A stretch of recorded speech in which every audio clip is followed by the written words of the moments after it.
What effect does meat consumption have on biodiversity? Charlie, meat consumption has a huge destructive impact on biodiversity, which is essential for our Earth to function and thus must be preserved. No matter how small, each species has a role to help balance our ecosystem, scientifically proven.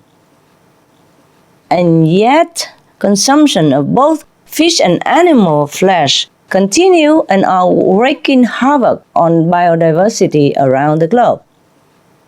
In the oceans and fresh waterways, so many species of fish have already been lost, with complete aquatic environments such as coral reefs being decimated by such practices as trawling and fishing with explosives.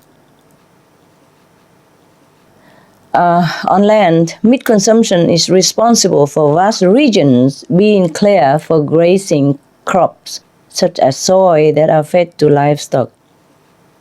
One example is seen in the deforested Amazon areas that have gone from lush forests to bare fields used for cattle grazing or primarily animal feed crops. With these activities essentially robbing our biodiversity, there has been an alarming rise in the disappearance of plants and animals. 2005 Millennium Ecosystem Assessment Report noted that some 30% of the mammal, bird, and amphibian species currently are threatened with extinction, all due to human actions. And one of the most comprehensive studies ever conducted in the field is now forecasting that over 1 million species will be lost in the coming 50 years. Isn't that a sad affair? Besides the land being cleared for livestock raising, the livestock itself causes further biodiversity loss due to potent greenhouse gas emissions, which accelerate global warming. Many studies have documented a decline in populations of penguins, polar bears, plants, trees, migratory birds, and many others, all linked to rising temperatures on the planet. Even desert animals have been affected, like the Malian elephant, that have been perishing in high numbers because their trunks can no longer reach the sinking groundwater. The answer to all this, is quite clear. Stop the meat consumption. Stop it yesterday. This will eliminate the so-called need for livestock raising, which will immediately return immense amounts of land to natural sustainability or to natural growing methods that allow biodiversity to be replenished. This is the way we need to go, and fast.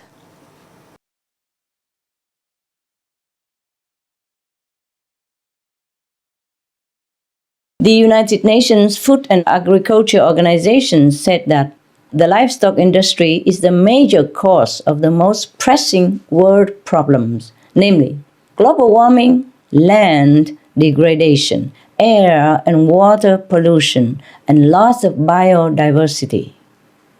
Can you believe this? It's like that. For example, global warming, with no animal breeding industry, we immediately stop the number one cause of greenhouse gases emissions. Not just CO2, not just carbon dioxide, but also methane, nitrous oxide, black carbon from burning down the trees for the livestock, and also toxic gases like hydrogen sulfide. This kind of gas, even you just breathe once, you die immediately. If it's a strong enough concentration. Some of them are much more potent than CO2, like nitrous oxide. The livestock sector is the number one source of nitrous oxide emissions, and it is almost 300 times more heat trapping than the CO2 over a 100-year period. Now, methane and black carbon are what scientists call short-lived gases, meaning although they are very potent climate warmers, they dissipate and exit the atmosphere very quickly. And it's not just the global warming we are talking about. If we are vegan, we don't have to worry about avian flu, which was found in 22 out of 33 provinces in Indonesia alone. Yes? And has caused millions of poultry deaths and caused many human fatalities in Indonesia. More human deaths in your country than in any other country due to the deadly form of avian flu. If we are vegan, Indonesia's coral reefs, known as the Amazon of the seas, for its thousands of marine species, will be left in peace and beauty, and it will protect us. The coral reef is a protector of our lives, of the sea. Right now, it is endangered, the coral reef, due to overfishing, which includes a destructive form that uses gruesome methods like cyanic poisoning and blasting the fish with bombs and dynamites. My God. The World Resources Institute stated that these types of fishing only bring short-term profit and will cost the Indonesian economy more than $600 million in losses over 20 years. Moreover, around the world, countless enormous ocean dead zones will have a chance to return to life because the rivers and the lakes that were polluted by manure and toxic fertilizers for animal feed will be left alone to purify themselves and recover. Also, when we stop vacuuming all the poor fish out of the sea, they will have a chance to restore the balance in the oceans. We desperately need the fishes in the sea to balance the ocean. Otherwise, our lives will be in danger. God puts them there for a reason. By the way, at least 1/3 of all the world's fish caught and murdered today is fed to livestock. On land, millions of hectares will be spared livestock serious effects of soil erosion, deforestation, poisonous water pollution, and displacement of wildlife. If or turn to vegan. Scientists found that forests are resilient and can grow back if given a chance, very fast. We have seen that evidence in some part of the world. The scientists also observed that when the ocean is healthy again, even the dead coral reefs will revive themselves. Imagine, nature is miraculous and, incredible. But in order to witness nature's recovery, we must not let our current way of life continue. We cannot continue this way, or else we will pass the point of no return, and then we will have runaway planetary crisis. Then we might lose the whole planet, or the life on the planet. Fortunately, we have the solution ready at hand, which is the organic vegan solution. It's so simple, so easy, we might overlook it. We might not believe it. But if we look into all the scientific and the physical evidence so far, we have to accept this organic vegan solution as the one and only to save our planet right now. Instead of spending more money on new technology, we even save money from having to buy meat and subsidize meat with our tax dollars. We simply cannot depend on green technology alone.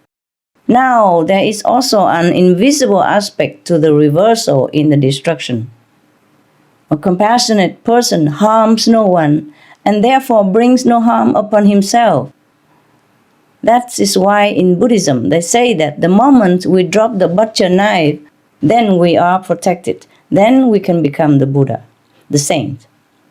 It's really like that. Because the vegan diet protects us inside out, starting immediately, so that all kinds of calamities will avoid us, stay away from us.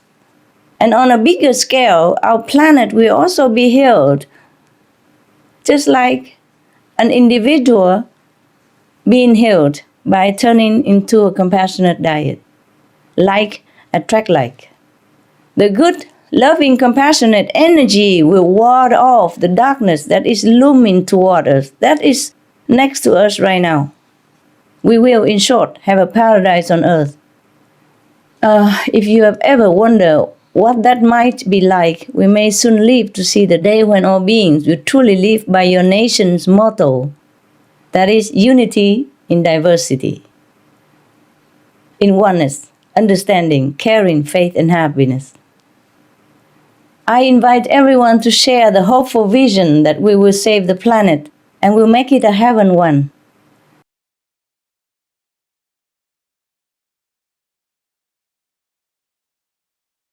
Besides destroying our precious forest, livestock farms also contaminate or even completely kill our water systems.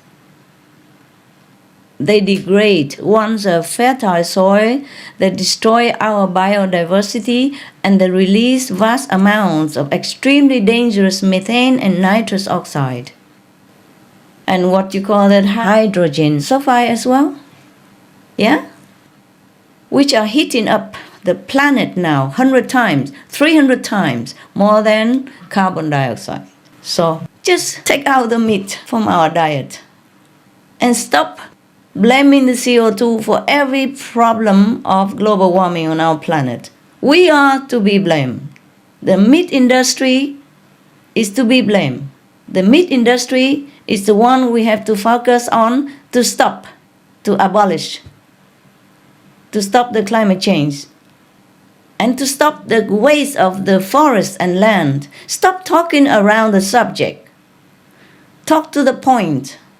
Meat industry must stop. Apart from destroying our planet, it is destroying our human quality. It is destroying our compassionate nature. It is destroying the spark of God, the part of God that we belong to. We must stop the livestock industry. Stop the livestock industry. That would be the most effective way to halt global warming and restore our planet. It would save our precious forests, which take decades to grow and create more natural forests that we need to reduce global warming. Without our lungs, we cannot survive. So Prince Charles has lately been highly active about climate change, and particularly about protecting the tropical rainforest. He said to the European Parliament, "The lives of billions of people depend on your response, and none of us will be forgiven by our children and grandchildren if we falter and fail." It's really that urgent. I pray the world leaders will awaken to this reality immediately and act properly now.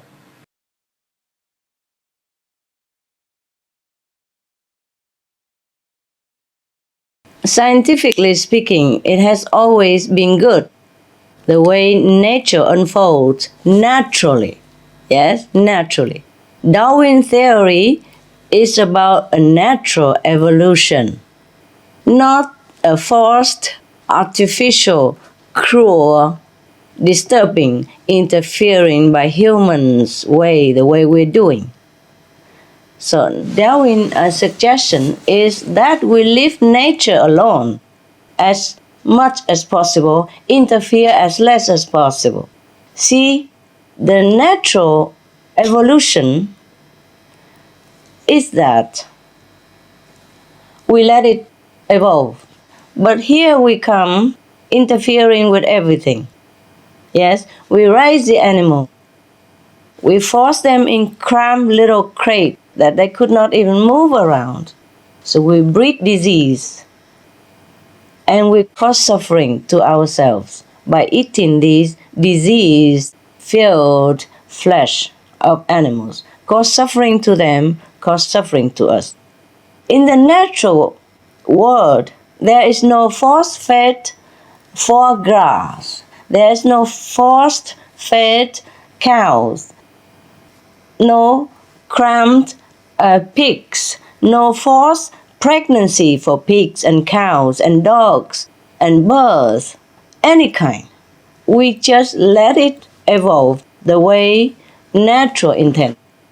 So, eating animals will not help them to evolve at all. Even if we say we want animal to evolve, then we have to let them live first in order to evolve. If we eat them all, how do they have chance to evolve? And we can see for ourselves already that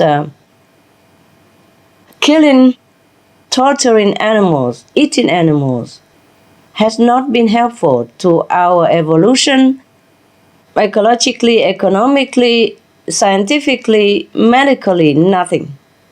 And it only brings us trouble and suffering up to now, like the mad cow disease, the swine flu, the bird flu, so many diseases, etc., that now we can't even deal with. Even AIDS, HIV, also came from eating the wild animals. So if we live the way nature intended, like you have mentioned that Darwin theory that we have to let everything evolve, then we just let nature evolve. Here we force nature into our will. We want to change nature. That's why we have so many unnatural outcomes, disease, disaster, earthquake, typhoon, more and more every day. And now our planet is going because of our interfering with nature, because we don't live according to nature.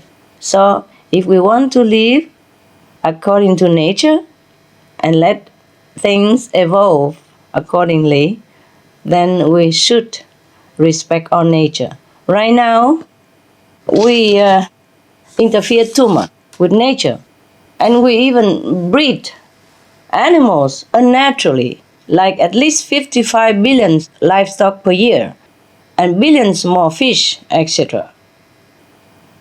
These are not natural made. We even breed fish in a confined area. And these numbers have since increased and are continuously increasing. Can this be called ecological or natural at all?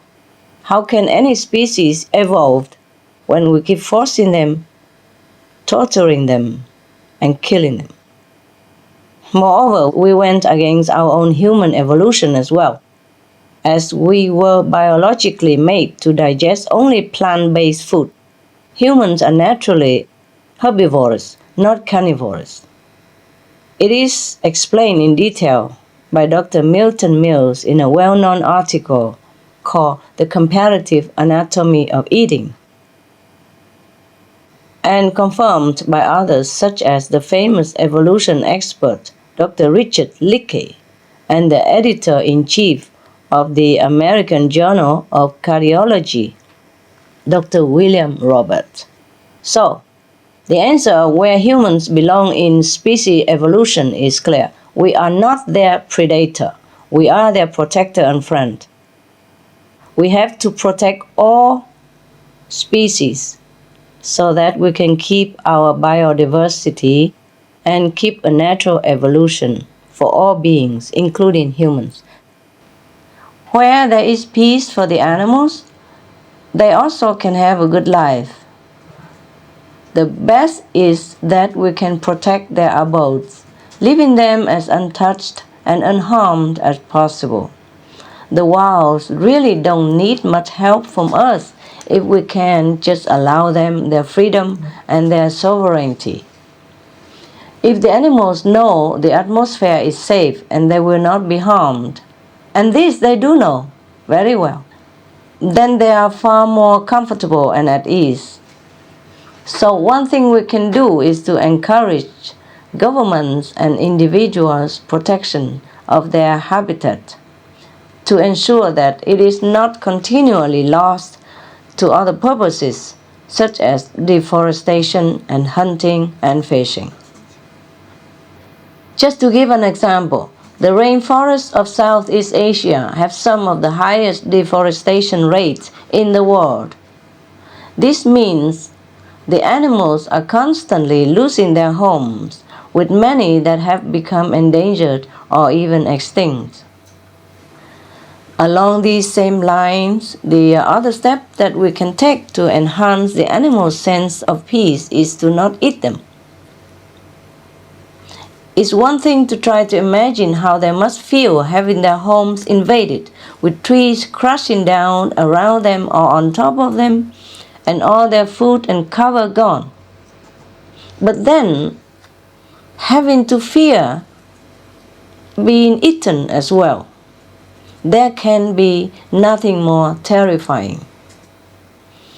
So, Madam Nguyen, to ensure the peace and comfort of all our animal co-inhabitants, like that in the Lake Amoras, we really should first cease to consume them, any animal at all. This will broadcast a message of peace that will go around the entire planet and will help immensely with their sense of well-being. Then the wild areas and habitats will be restored, as will be the animals' natural lives. That's the best way to protect them, to show our love to them. We have to hurry and make heaven so that everything will go well, not just physically, emotionally, health-wise, but even technologically. We will develop unimaginable invention, technology, and then we can understand each other like the beings in heaven without even spoken language, if we don't want to speak.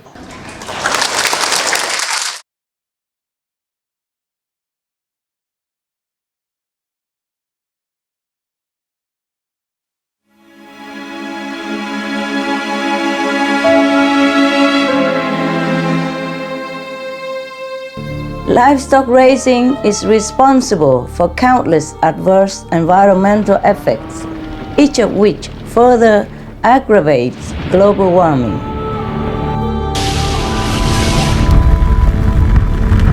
According to the United Nations and other studies, livestock raising is known to cause the following devastating effects. 1. Deforestation. Livestock raising is the single largest human use of land and the main reason for deforestation.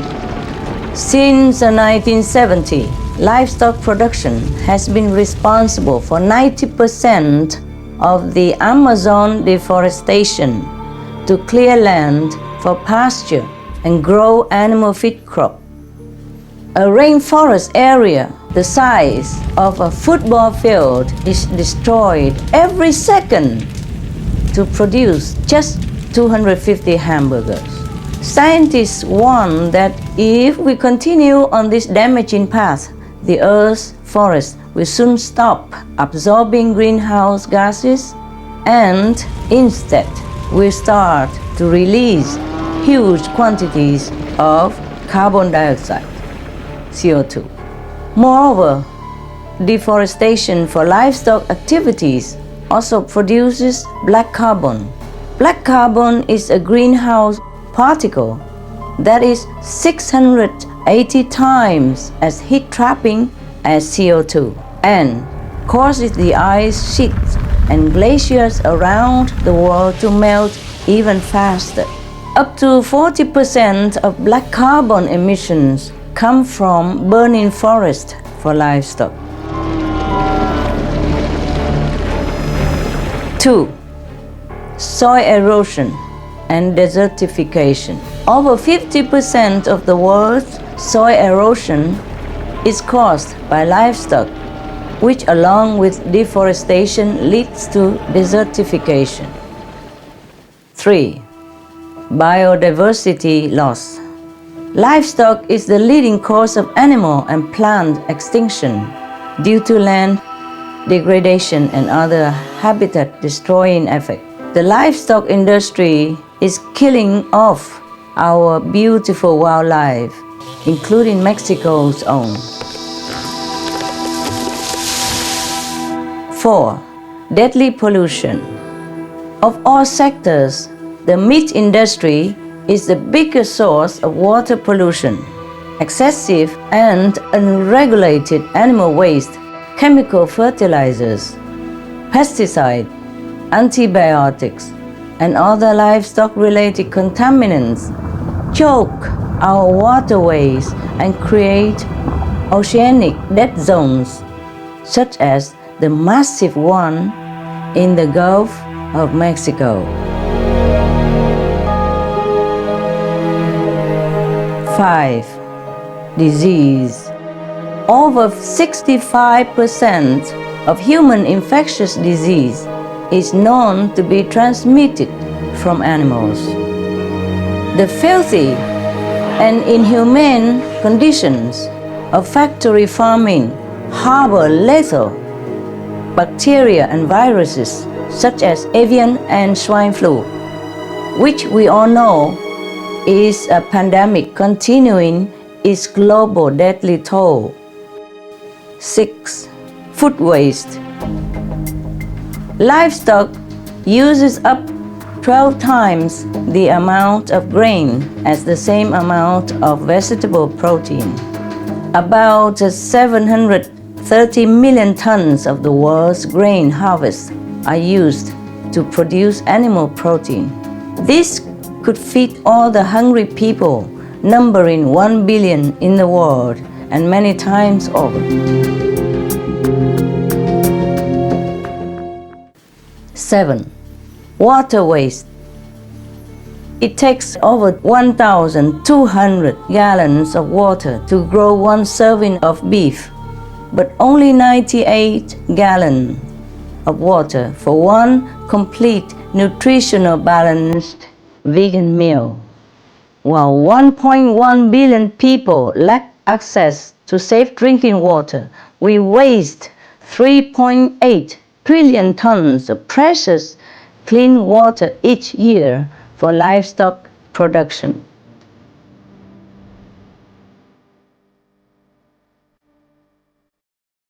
8. Energy and resource waste. Animal products require 8 times as much fossil fuel energy to be produced compared to vegetable products. A study found that meat and dairy production in Mexico use the most agricultural supplies and resources in the country, and this is reflected elsewhere around the world as well. All the evidence speaks so loud and clear. If these resources, land, water, and grain, were turned instead toward the direct support of human life instead of livestock, what a different world we would have. Respected climate scientists, including Dr. James Hansen of NASA, Dr. Carlos Nobre of Brazil's National Institute for Space Research, and Dr. Rajendra Pachauri, head of the UN Intergovernmental Panel on Climate Change, IPCC, all have stated that reducing meat consumption or becoming vegetarian would be an effective solution to global warming. That is, we have to live an animal-free lifestyle, a compassionate lifestyle.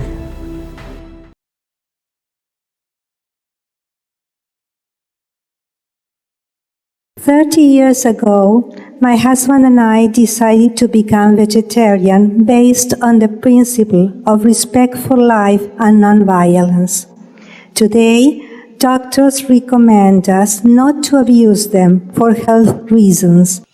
Additionally, we are finding out that this excessive consumption not only negatively affects human health, but the health of the planet as well. When a hamburger arrives on my table, what does it involve in terms of climate change? There are a lot of scientific reports made about the cost of meat eating. So I'm sure you are asking for the sake of people who may not be aware. So please allow me to state some of the costs of what we are dealing with for the next time one is about to eat a hamburger. The cost of a hamburger appears to us as cheap, but without the enormous subsidies involved in the meat industry, the real monetary cost of a hamburger would be much higher, at least $12. There are so many costs and resources involved for that one hamburger that you are asking about. From the field to the plate, and all the processes in between. From burning the precious forest to growing the corn and soy to feed the cows, to making the fertilizer and watering these feed crops, to giving the cows huge amounts of healthy land and water. Hormones and antibiotics are also forcefully fed to the cows. And we will eat all that, huh? Then the transport over long distances here and there, and finally to the slaughterhouse, to freezing the meat so that it does not rot as it is supposed to.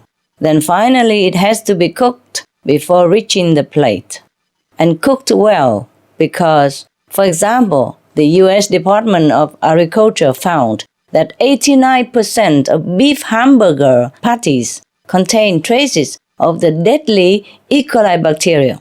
89%, huh? 89% of the beef hamburger contain trace of E. coli. So there is more that goes in the hamburger than what you think you see. Here are just a few examples. Destruction of land. First, land must be cleared to raise the cows. For one hamburger, there are 55 square feet of destroyed tropical rainforest, which is an equivalent of 75 kilograms of CO2, or driving your car for 5 days straight. Also, biodiversity loss. In the process, we lose up to 30 plant species, 100 insect species, I mean the beneficial one, as well, and dozens of birds, mammals, etc. Now, it contributes to hunger. Some of the deforested land is used to grow grains. Oftentimes, poor families are forced off their land in the process. One hamburger cost 4 pounds of grain that was consumed by the cow. That's about 3 loaves of bread or 8 plates of spaghetti that could have fed a number of hungry people. So, another co-cost of a hamburger is human starvation. Now, we have topsoil loss. For one hamburger, 10 pounds of topsoil for farming are eroded and lost for hundreds of years. A very serious problem. Now, greenhouse gases. Next, one hamburger alone is responsible for greenhouse gas emissions. The methane gas emitted for that piece of meat alone weighs approximately 4.7 ounces, but it has the same heat trapping effect as 6.8 pounds of CO2. Because methane is very potent. Water waste. Not only land and food, but water is also required in huge amounts. Just one hamburger costs 625 gallons of clean water, or it would cost you about 45 showers.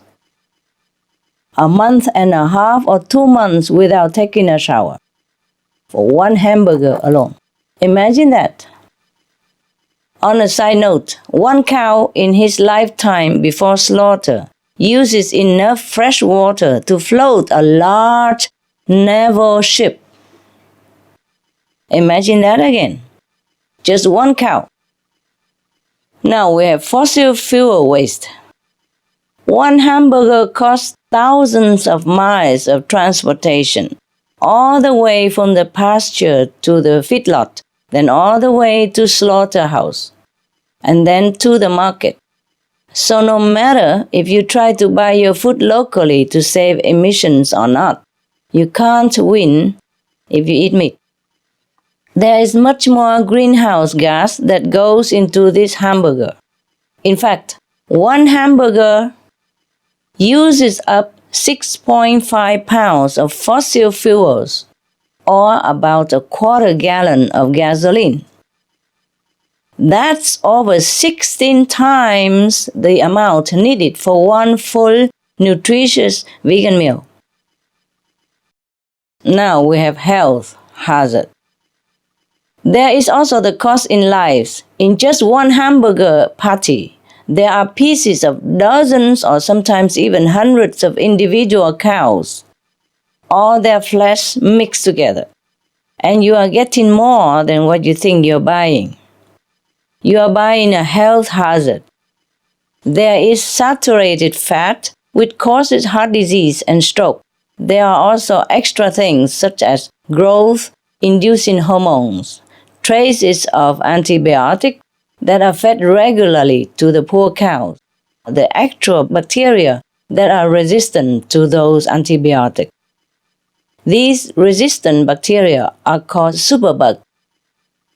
So the added cost here is a multifold risk to our health. There are even more costs after the hamburger is eaten.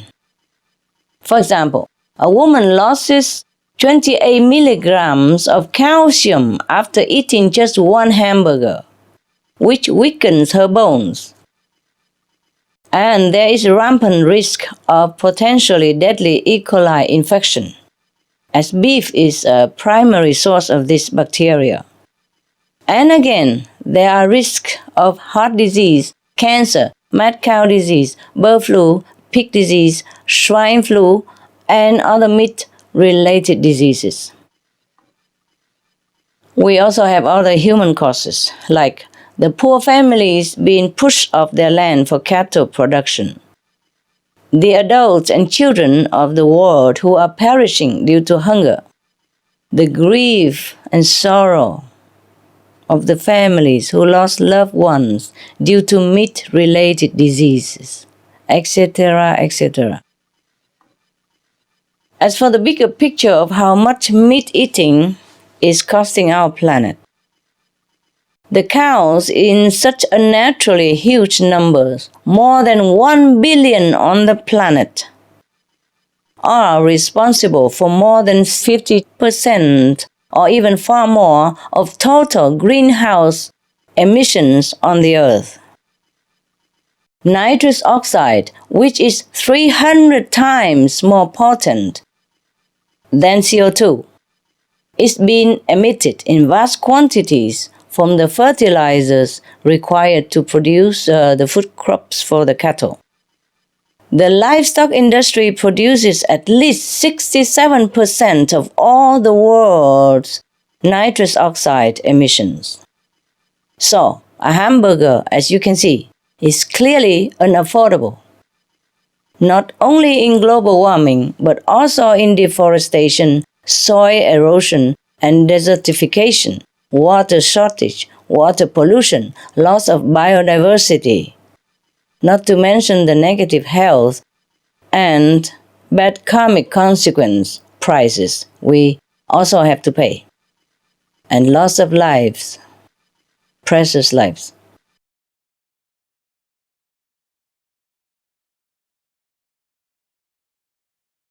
I think you're correct that reducing meat production by 50% is a very underestimate, in part because we have waited so long to change.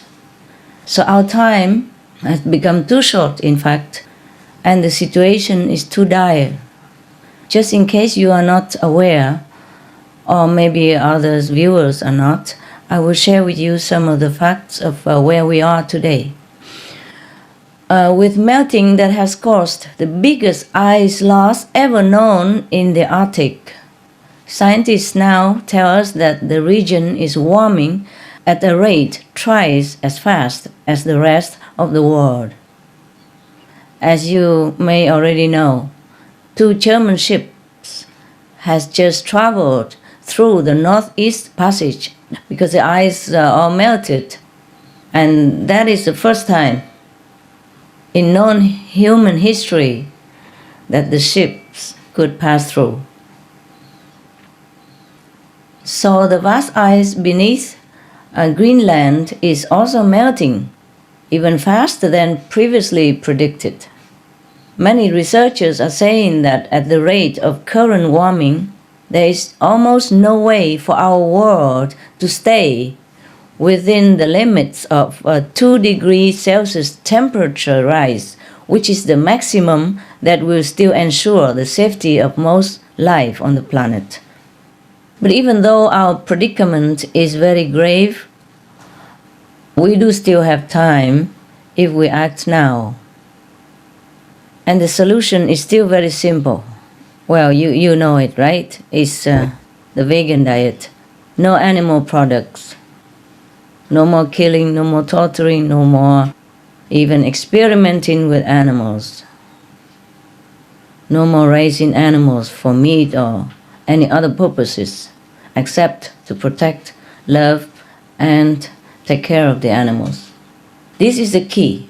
If everyone switches to this beneficial lifestyle, our planet will be cooled in no time, scientifically speaking, and my promise.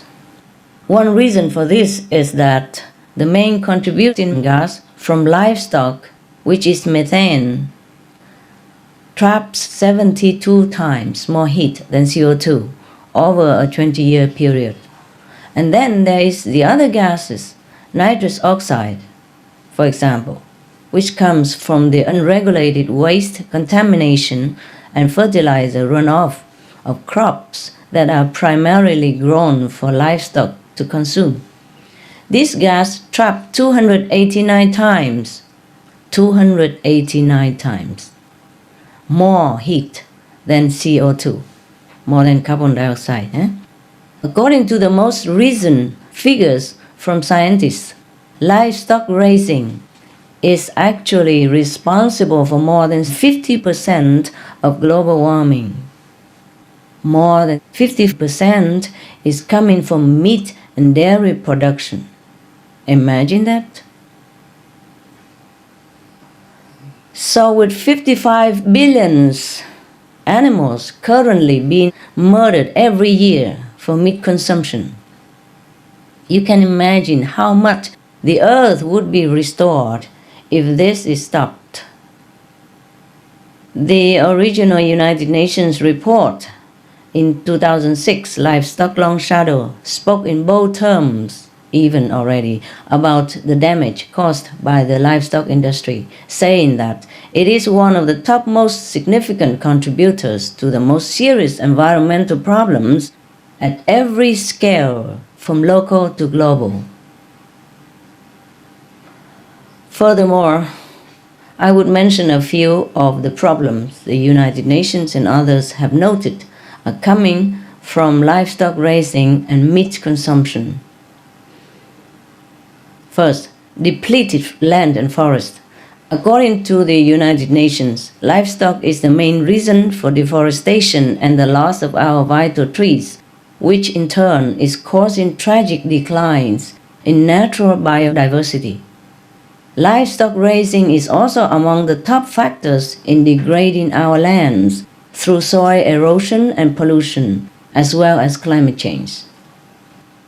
Second, wasted resources. For every kilogram of animal protein produced, livestock are fed about 6 kilograms of plant protein. The US livestock population currently consumes more than 7 times as much grain as the entire American population. Third, wasted water. With current droughts and water shortages already affecting millions and only expected to get worse and worse, scientists have found that each person eating a meat and dairy-based diet uses around 4,500 gallons of water per day, compared to 300 gallons per day for a vegan diet. This also means that 1 pound of animal protein requires 100 times more water to produce than 1 pound of grain protein. Over the course of a year, the vegan diet saves approximately 1.5 million gallons of water per person. Fourth, wasted energy. Now, the artificial indoor environment of the factory farm and slaughterhouse use massive amounts of energy. In fact, it takes 8 times as much fossil fuel to produce animal products as to produce plant food. Fifth, environmental contamination. The United Nations has also recognized livestock as inflicting some of the biggest damage to our dwindling water supplies. Just to give you an idea of the scale, one dairy farm alone with 2,500 cows produces as much solid waste as a city with over 400,000 residents. This waste, which sometimes contains bacterial contaminants such as E. coli, ends up in waterways that affect drinking water and aquatic life. Along with the waste are chemical fertilizers runoff used on crops fed to animals, which have been documented by scientists to cause dead zones in the ocean as well as toxic algae outbreak. You know those green moss that grow in the water.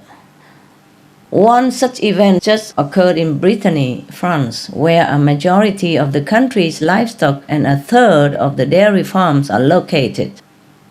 On the Brittany coast, this waste and chemical runoff coming into the sea causes outbreaks of toxic algae, which emit the lethal, deadly gas hydrogen sulfide.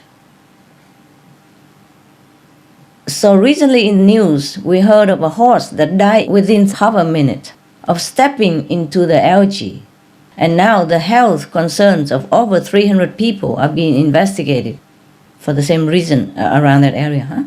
Making all of this worse is the fact that animal waste is largely unregulated, meaning that there is nothing to stop these events of contamination that can cause illnesses or even death for massive numbers of animals and people. Just talking about financial saving alone, scientists in the Netherlands found that of the estimated 40 trillion needed to stop global warming, a full 80% of this amount would be saved with a vegan diet. That's a saving of 32 trillion for the simple step of turning away from the meat to eating plant-based goods. According to a recent announcement by the United Nations, the number of people going hungry across the world has now officially exceeded 1 billion. This is due in part to the steeply rising food costs that are part of our global economic crisis. However, this is directly related to meat consumption. Because if all the grains fed to livestock animals were grown for human consumption instead, then the amounts of food harvested for humans would be higher and prices lower. Logically, no? Moreover, the global warming caused by livestock has resulted in many instances of documented extreme weather and drought, leading to devastating crop losses and also drive food prices sky high. So if everyone turns to the plant-based diet, we have more food immediately and an easing of conditions like drought and flooding, with abundant harvest and food supplies quickly restored. In fact, the head of the United Nations Framework Convention on Climate Change, Mr. Yves de Boer, already stated in June 2008 that the best solution would be for us all to become vegetarians. He meant vegans. Because vegetarians mean people still eat milk and related dairy products. That means we still have to keep a large amount, maybe less large, but still a large amount of cattle. And that will contribute to global warming and further food crisis and security. You mentioned also the moral crisis of our world and wonder if there is any connection to our food choices. You can guess the answer to that, right? Yes, there is, sir, there is. This is the other reason we must become vegan. We have to stop the cruelty, the inhumane and below human standard treatment of all the animals that come here to bless our world with their uniqueness and love. I mentioned before that 55 billion animals are murdered every year, legally, for consumption. This is not even counting the billions of fish. Can we imagine? There is no bigger moral crisis than the one that is created by the massacring of sweet, innocent living beings for our pleasure, when we have other choices. Such mass murder is a crime of global proportions, and this killing energy, in turn, breeds and strengthens other negative energy, which is degrading our society and destroying our world. So, to return ourselves and our world to a more pure state, one where all beings can feel safe, protected, and loved, and where all humans walk the dignified way of the children of God. We have to stop the killing of innocent animals. Stop it now. Stop it now. And turn to the merciful way of life, the natural way of life that God intended us to live, which is the vegan diet. This will restore the conscience of every person who adopts such a lifestyle, as well as the planet itself. If the conscience is clear, we have no more moral crisis. So, we have peace, we have harmony, we will have abundance.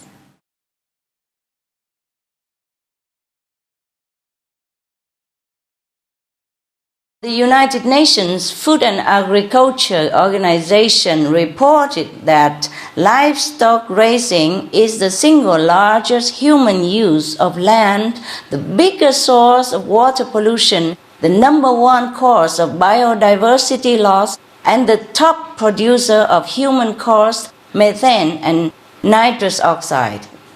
In fact, the United Nations has named livestock as one of the biggest environmental problems of our time.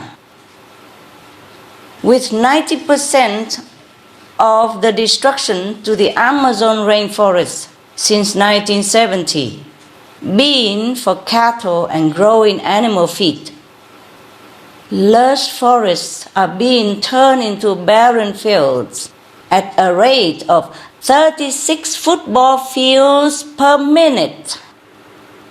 36 football fields per minute of rainforests are being destroyed as we are speaking.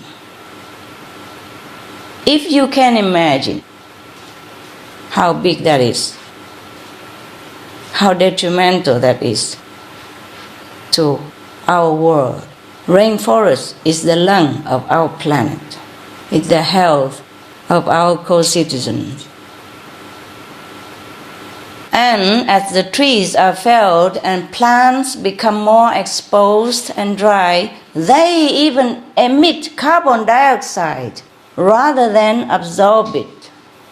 This is another danger that attacking us.